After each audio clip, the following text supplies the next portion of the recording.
Ahora les voy a decir las características de la escolástica y son las siguientes. Su principal objetivo o finalidad era integrar los conocimientos que tenían por separado entre la razón y la fe, como de las revelaciones cristianas. Es decir, la fe y la razón no eran por separado, podían tener una armonía, ya que los escolásticos creían en la armonía de estas dos cosas. La filosofía ayuda a la teología a explicar los misterios y revelaciones de la fe para que la razón las pueda comprender.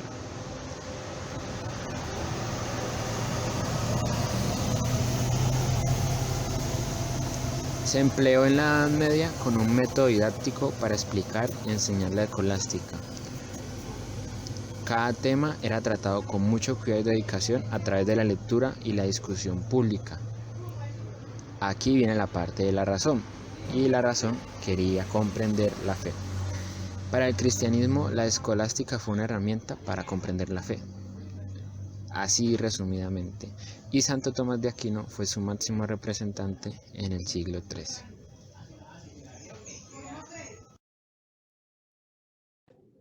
Bueno, para hablar un poco de San Agustín tenemos que conocer sobre el contexto histórico y filosófico de esa época. Y con esto, más o menos a partir del siglo III, hubo una gran crisis económica en Roma debido a una serie de aumentos de gastos estatales y a la disminución de cultivos de producción, lo cual generó un gran empobrecimiento en la población, además del descenso del comercio interior y de la industria. Asimismo, el esclavismo se vino abajo totalmente y con esto se implantó el colonato, que es prácticamente la misma esclavización de agricultores. En cuanto al contexto filosófico, el cristianismo fue ascendiendo paulatinamente, dejando totalmente atrás la filosofía tradicional y lo que se conocía como el paganismo, poniendo en primer plano sus reflexiones morales, doctrinales y teológicas. Siendo así, San Agustín uno de sus máximos exponentes, haciéndose primero seguidor de Epicuro, posteriormente de Maquineo, y luego se convierte al cristianismo combatiendo contra las herejías y la filosofía pagana. Agustín de Hipona fue un santo, filósofo, padre y doctor de la Iglesia Católica del siglo IV y V. Nació en la ciudad de Tagaste, en la actual Argelia, en el año 354 después de Cristo, en la provincia de África del Imperio Romano Occidental. Pertenecía a una familia de clase media. Su padre era pagano y su madre cristiana. Desde su juventud, Agustín destacó en el estudio de las letras, gramática, retórica y literatura, especialmente de la Grecia clásica. Antes de su conversión al cristianismo, tuvo una predilección por la filosofía gracias a pensadores como Cicerón o Plotino, del cual serían sus más grandes influencias. Vivió en una época de grandes tensiones políticas y religiosas con enfrentamientos ideológicos y físicos entre corrientes cristianas esotéricas y la Iglesia Católica Romana. En el año 387 se convirtió al cristianismo definitivamente en la ciudad de Milán. Posteriormente partiría hacia la ciudad de Hipona en la provincia romana de África, donde más tarde sería nombrado obispo. Durante su obispado desarrolló una producción de textos y tratados teológicos que lo convirtieron en un pilar del cristianismo de la época, hasta su muerte en el año 430 durante un asedio a la ciudad por parte de Alarico y los bárbaros.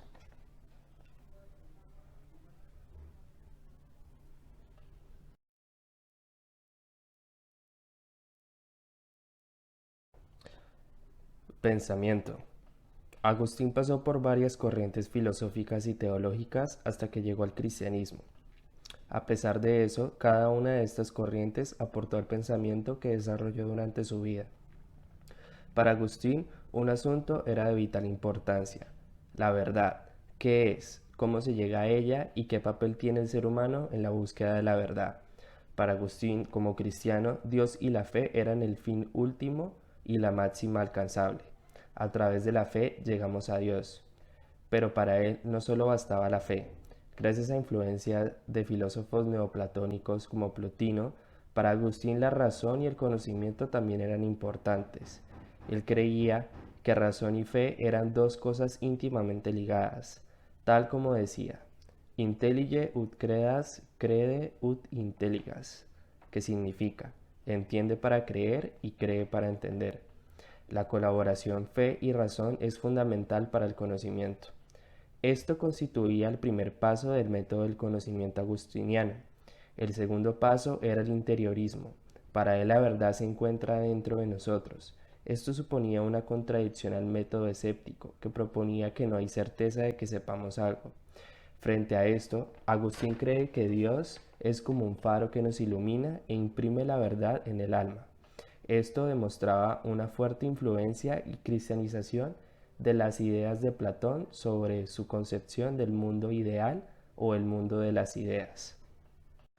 Bueno, continuando con el pensamiento de San Agustín, para él el plano de las ideas es perfecto e inmutable, siendo prácticamente el mismo Dios. Gracias a esto concluyó tres cosas. La primera es que yo existo, la segunda es que yo vivo, la tercera es que yo conozco. Esta última es inmutable e invariable en el tiempo, por lo cual todo el conocimiento proviene de Dios. Gracias al del alma. El primer primitivo, el que proviene meramente de los sentidos. El segundo es derivado del uso del conocimiento. Tercero es la sabiduría, que es todo el conocimiento proveniente de Dios. Estas partes dirigen todo el cuerpo físico de muchas doctrinas filosóficas en épocas futuras. También hizo un gran aporte en la teoría del tiempo, diciendo que se medía a través del alma y conocimiento. Asimismo, pone que el alma tiene tres funciones respecto al tiempo. Esperar, además, establece y pasado, diciendo que a través del presente es que podemos entender el futuro y el pasado. Santo Tomás de Aquino nació en el castillo de Rocaseca, actual Italia, en 1224 y murió en la abadía de Fossanova en 1274. Fue hijo de una de las familias más aristócratas de Italia en su época. Santo Tomás de Aquino inició su educación religiosa desde la infancia en la abadía de Montecassino, en el monasterio benedictino. Posteriormente se trasladó a Nápoles e ingresó a la Universidad de Nápoles a estudiar artes liberales. El currículo educativo de la época le puso en contacto con los principios de la lógica aristotélica. A la edad de 19 años, Santo Tomás decidió unirse a la recién fundada Orden Dominica, a lo cual su familia no estuvo de acuerdo y por lo cual fue secuestrado durante un año y puesto en el calabozo del castillo de Rocaseca.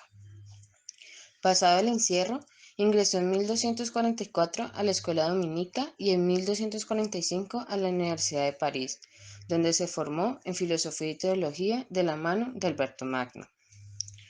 Tras doctorarse, ocupó una de las cátedras reservadas para los dominicos, tarea que compatibilizó con la redacción de sus primeras obras y por la cual permitió alejarse de la corriente teológica mayoritaria derivada de las enseñanzas de San Agustín de Hipona. Santo Tomás de Aquino es considerado el principal representante de la enseñanza escolástica. También es una de las mayores figuras de la teología sistemática en materia de metafísica. Su obra representa una de las fuentes más citadas del siglo XVIII, además de ser el punto de referencia de las escuelas del pensamiento tomista y neotomista.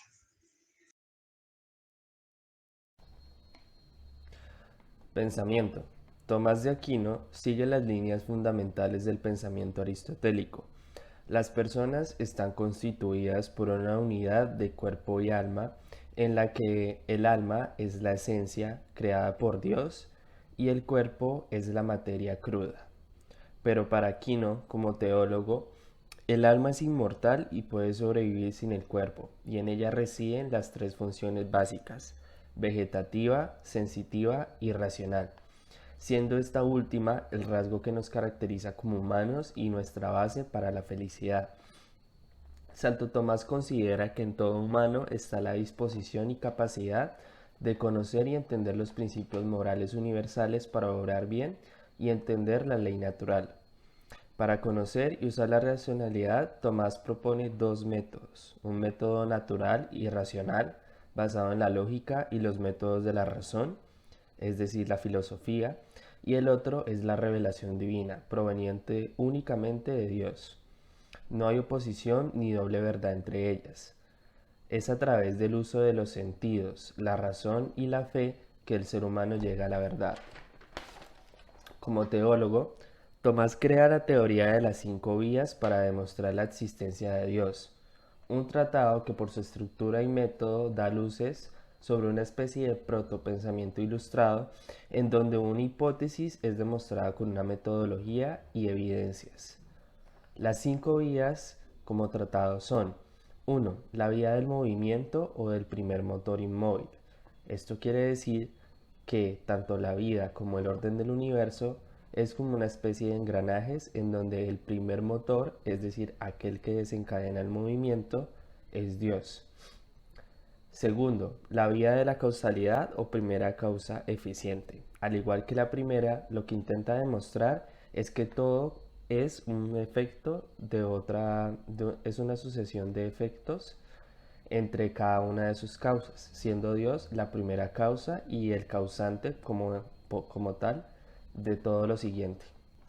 Tercero, la vía de la contingencia o del ser necesario, es decir, que todos los seres provenimos de otros seres y que la materia proviene de otra materia, y que debe haber una primera materia universal o una primera materia de la cual deriva todo lo que existe, siendo esta Dios. 4. Vía de los grados de percepción o del ser perfecto, es decir, que todos los seres aspiran a una perfección, es decir, a un fin último que es Dios.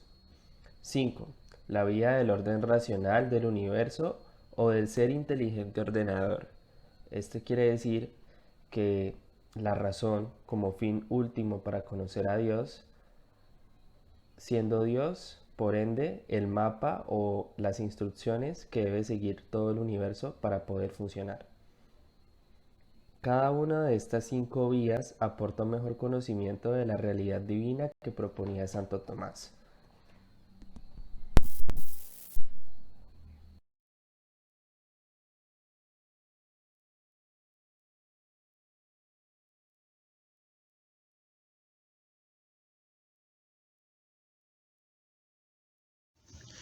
Ahora voy a hablar sobre San Agustín y Santo Tomás en cuanto a la psicología.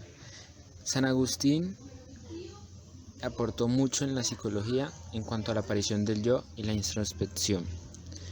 Él concluye mucho o habla mucho acerca de la reflexión acerca de uno mismo, la existencia del yo, y rescata mucho la sensibilidad, honestidad, el valor de la música en las emociones, la vida subjetiva, estados emocionales, etc.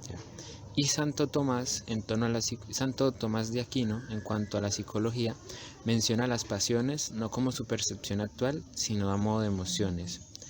También da la teoría del libre albedrío, lo cual resulta muy influenciado o influencia mucho en la psicología humanística, ya que eso nos da a entender de que cada ser humano es libre de hacer lo que quiera y no estamos mandados o coordinados por una entidad superior como Dios.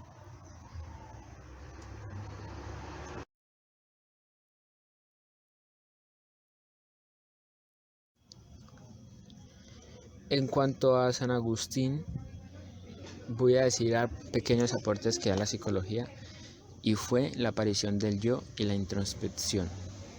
Es decir, él le da un aporte en la psicología el cual es la introspección, que es la reflexión acerca de uno mismo, la existencia del yo. En sus obras rescata la sensibilidad, la honestidad, el valor de la música en las emociones, la vida subjetiva, estados emocionales, tal como se aprecia en esta cita. Yo vi y experimenté cierta vez a un niño envidioso, todavía no hablaba y ya miraba pálido y con cara amargada a otro niño compañero de leche suyo. Y San Agustín le dio